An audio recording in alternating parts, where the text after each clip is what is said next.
Good morning friends. परमेश्वर आप सभी को आशीष दें।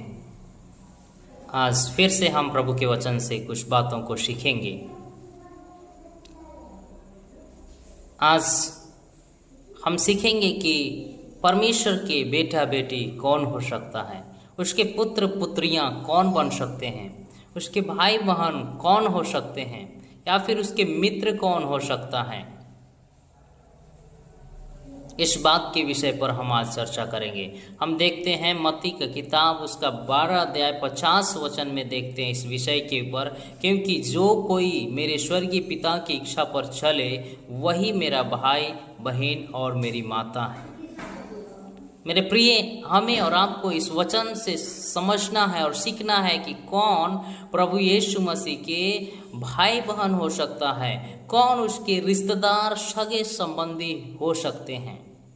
वही जो स्वर्गीय पिता के अनुसार चलता है, वही जो स्वर्गीय पिता की इच्छा को पूरी करता है।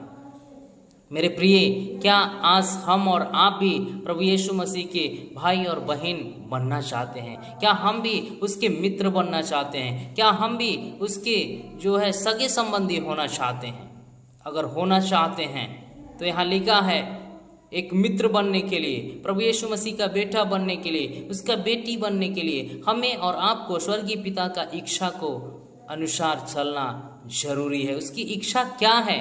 परमेश्वर का इच्छा यही है कि हम उसके वचनों का अध्ययन करें, उसका मनन करें, और न केवल उनका अध्ययन करें परंतु उसके अनुसार चलें। जिस तरीके से वचन बताता है उस तरीके से हमें चलना है। परमेश्वर की इच्छा यही है कि हम प्रार्थना करें, उसके नाम की महिमा करें, उसका गुणानुवाद करें, उसके मार्गों पर चलें।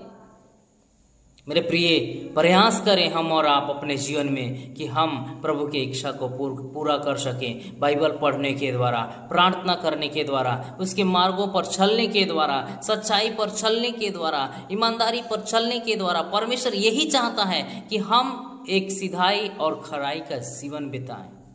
मेरे प्रियों, हम यदि परमेश्वर के बेटे बेटी होना चाहते हैं, तो यदि हम उसके सगे संबंधी होना चाहते हैं, तो हमें और आपको परमेश्वर की इच्छा को पूरा करना अवश्य है। और हम प्रयास करें कि हम उसके मार्गों पर चल सकें, उसकी इच्छा के अनुसार चल सकें, ताकि हमारे विषय में भी परमेश्वर यीशु मसीह जान सके कि हम भी उसके बेटे बेटी हैं, हम भी उसके भाई और बहन हैं, हम भी उसके मित्र हैं करके।